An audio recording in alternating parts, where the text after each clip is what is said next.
呢排啊，煙煙悶悶咁，整翻個胡椒鴨咧就啱晒噶啦，真係香到啊流晒口水啊！啲鴨肉咧滑捋捋又多汁喎，加埋啲胡椒一齊啊，簡直就係絕配啊！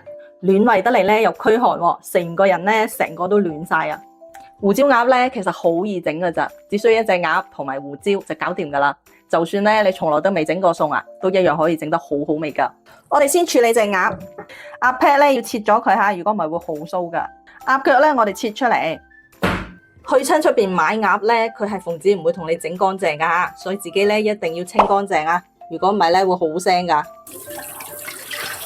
記得咧一定要先索乾晒啲水分喎吓，如果唔係咧，你一陣醃嗰陣時啊就好難入味噶啦。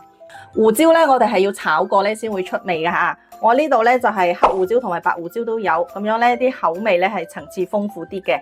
如果你冇呢個黑胡椒咧，齋用白胡椒都得噶。細火炒到咧好似跳晒舞咁就得噶啦。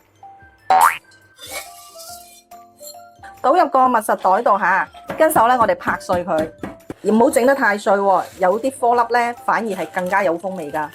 呢個咧就我哋平時食飯用嘅羹啊吓，咁咧我落咧就係大概係羹半嘅鹽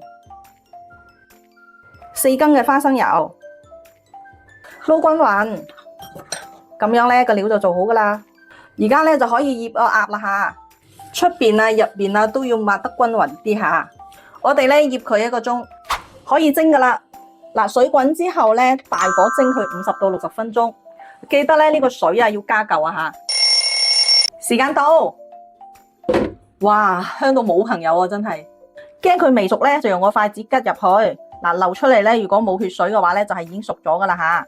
屋企有小朋友咧，就將呢啲黐埋一嚿一嚿嗰啲咧就撥走佢。我哋攤凍咗咧，再斬件。